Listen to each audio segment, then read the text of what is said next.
So next topic natin ngayon is yung National Building Code of the Philippines.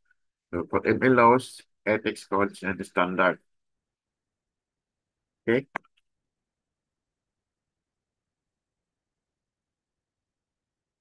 So introduction.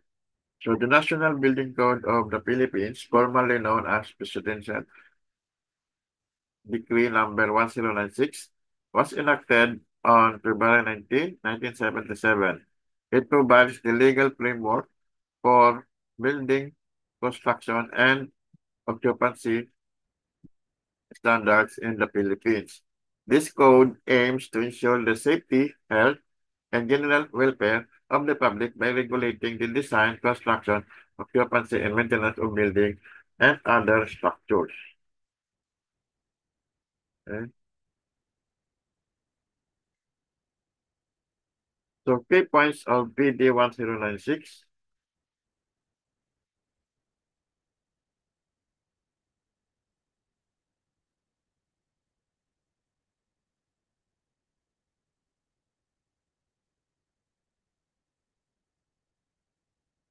is general provisions, establishes definitions and general requirements for building permits, inspection, and enforcement.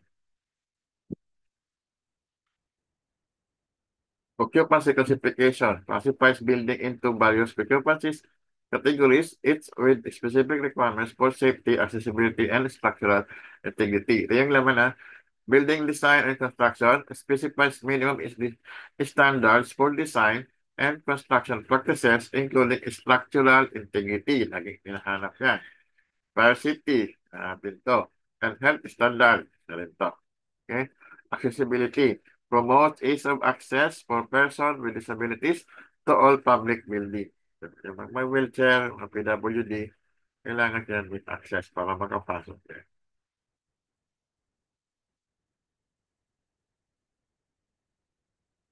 Compliance and penalties provides for penalties for non-compliance with the provision of the code. So, pagbabayad ka at close ang building mo.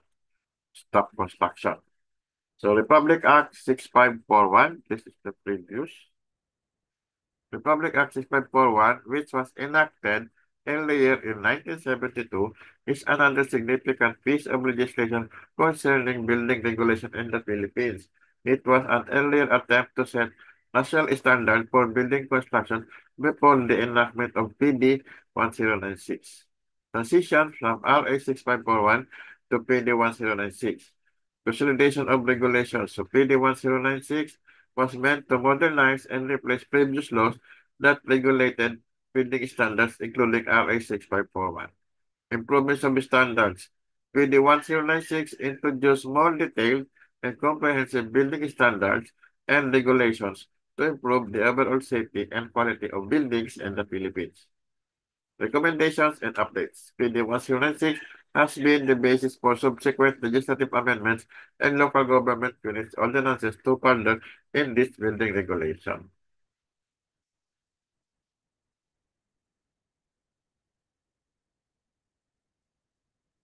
Importance of compliance.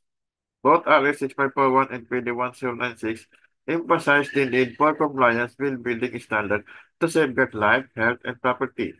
They underscore the importance of securing proper permits and conducting necessary inspection throughout the construction process. Yung mga building official nag-inspect siya. To access the complete text and any subsequent amendments or guidelines related to this regulation, you may refer to official government publications or to the DPWH website or online. Maraming yung documents. So ito yung table of contents.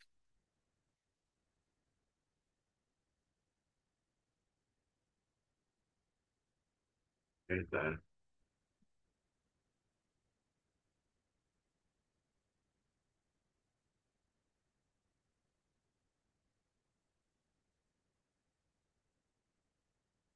okay. Table of contents of Presidential Decree number 1096 of the National Building Code of the Philippines. So, Section 101. Chapter 1 is General Provisions. So, section niya is 101, title. 102, Declaration of Policy. 103, scope of application and application, 104, general building requirements, 105, site requirements, and 106, definitions. Then Chapter 2 is administration and enforcement. By sections, 201, responsibility for administration and enforcement. Yung mga mag-apply. At obo. Ito yung basahin niya. 202, technical staff. 203, general powers and function of the secretary under this code. So, hindi LLG. 204, professional and technical assistants. 205, building officials, yung mga mag-evaluator. 206, evaluator and inspector. Qualification of building officials. 207, duties of building officials. 208, fees. Mga babayarang pag-apply ng mechanical permit, plumbing permit, occupancy permit. 209, exemption. So, sino-sino mga exempted? Section 210, use of income from fees. Yung binabayad doon, saan ginagamit? Tapos sa mga payroll, tapos 200, payroll, mga project na yan. Ubo. 211, implementing rules and regulations. 212, administrative fines. 213, penal provisions. 214, dangerous and ruinous buildings or structures. 215, abatement of dangerous building. And 216, other remedies. Chapter 3, permits and inspections. So, Section 301, building permits. 302, applications for permits. 303, processing of building permits. Yan, kita mo to. 304, issuance of building permits. 305, validity of building permits. Yan, pasa. Yung mga architect, engineers, dapat pasahin nyo to. 306, non-issuance, suspension or revocation of building permits dahil maraming violation. 307, appeal. 308, inspection and supervision of work. 309, certificate of occupancy. Ito yung pinaka-last pag okay na lahat. Chapter 4, types of construction. 401, types of construction. 402, changes in types. 403, requirement on types of construction. Basahin nyo na lang. Chapter 5, requirements for fire zones. 501, fire zones defined. Mga building na mga critical na area na pwedeng masulog. Agad, combustible. Buildings located in more than one fire source. 503, move buildings. 504, temporary buildings. 505, center lines of the street. 506, restriction on existing building. 507, designations of fire zone. Chapter 4, types of construction. So, 401, types of construction. 402, change in type. 403, requirements on types of construction. Nabalik yan. Okay. Chapter 6, fire system rating defined. 602, fire system time period rating. 603, fire system standard. 604, fire system regulations. Chapter 7, classification and general requirement of all buildings by use or occupancy. That's section 701, occupancy classified. So, classification of occupancy, may commercial, residential, check nyo lang yan. Class A, Class B. 702, change in use. 703, mixed occupancy. So 704, location on property. 705, allowable floor areas. 706, allowable floor areas increases. 707, maximum height of building. 708, minimum requirements for group A dwelling. 709, requirements for other group occupancy. The maximum height, may kanya na high-rise, low-rise.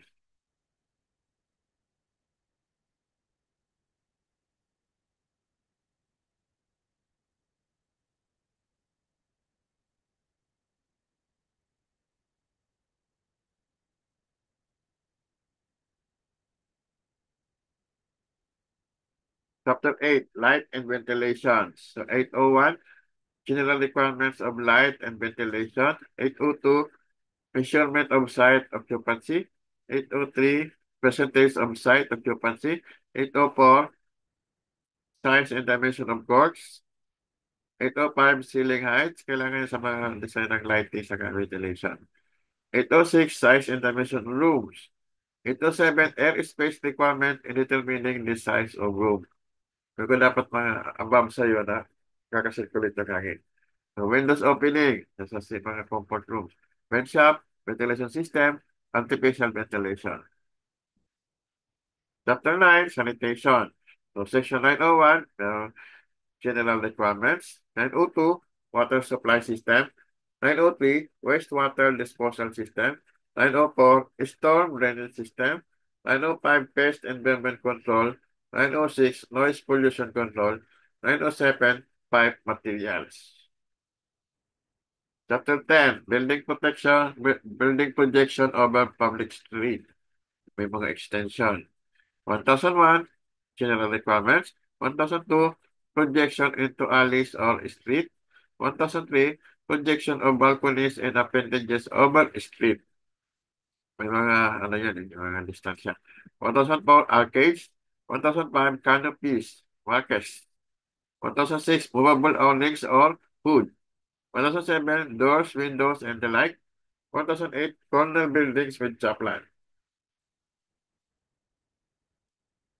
Before Chapter 11, Protection of pedestrian during construction or demolition. During construction, may mga galakaw-lakaw dyan, mga construction worker. So, 1101, general requirements. 1102, storage and public property. Yan. Kailangan meron kayo dedicated na storage area. 1103, mixing mortar on public property. 1103, protection of utilities. 1105, walkway. 1106, pedestrian protection. 1107, maintenance and removal of protective devices. 1108, demolition. Check nyo rin sa Lole. Lole sila nito. Section Chapter 12, General Design and Construction Requirement. So, 1201, General Requirements. 1202, Excavation, Foundation, and Retaining Walls. Mga requirements to. 1203, Veneer. 1204, Enclosure of Vertical Opening. Links. 1205, Floor Construction. 1206, Roof Construction and Covering. 1207, Stairs, Exit, and Occupant Loads. Yan, ilang tao ba sa isang kwarto? 1208, Skylights. 1209, Bays, ports, and balconies. 1210, Penthouses and roof structures. 1211 is chimneys, fireplaces, and barbecues. 1212, fire extinguishing system. 1213, stages and platform. 1214, motion picture projection rooms. 1215, lighting, plastering, and installation of wallboards. Chapter 13, Electrical and Mechanical Regulation. So, 1301, Electrical Regulation. 1302, Mechanical Regulation. Chapter 4, Photographic and XP film. So, meron tayo 1401, requirements sa storage and handling. 1402, classes of film accepted. 1403, fire extinguishing system. Chapter 15, prefabricated construction. Marami yun. 1501 is prefabricated assembly. Doon mo na ikakabit sa height. Chapter 16, plastics. So 1601, approved plastic. 1602, installation. 1603, creasing of opening. 1604, skylight. May mga plastic, di ba? 1605, light transmitting panels and monitors and sawtooth loops. Mga architecture ang may design yan. Yung mga nagtatagos yung araw-araw. Sunlight. 1606, plastic light diffusers in ceiling. So 1607, partitions. 1608, exterior vinyl. 1609, awnings and plastic canopies. Pag material mo, plastic. Chapter 7, sheet metal, paint, spray booth. So mga mechanical dyan, saka simple. May magpupos na. 1701, sheet metal, paint, spray booth. 1702, fire protection. Maikli lang yan. 1703, light, and 1704, ventilation. Chapter 18, glass and glazing. 1801, general requirements. 1802, area limitation. 1803, glazing. 1804, low-bird windows. 1805, impact. Basag yan eh. Diba? The use of computers, chapter 19. 1901, general rules. 1902, program documentation. 1903, submission of computer-generated computations. Yun, equal to.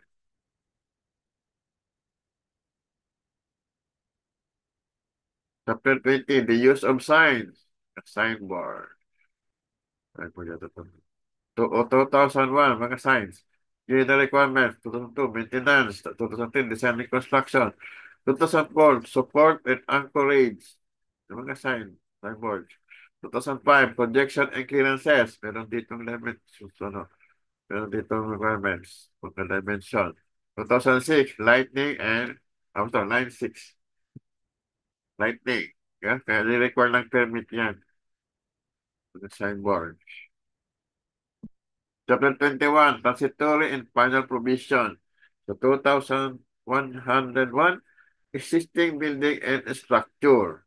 Kaya kailangan pa rin i-review yan. 2,102, Interim Rules and Regulation. 2,103, Separability Clause. 2,104, Repealing Clause. And 2,105, Effectivity. Okay? Yung PD, Presidential Decree, siyempre, approved na, issued ng President.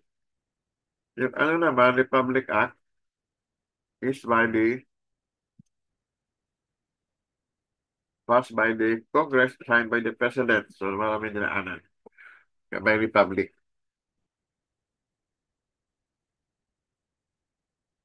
Okay, so, this is now the end of the topic.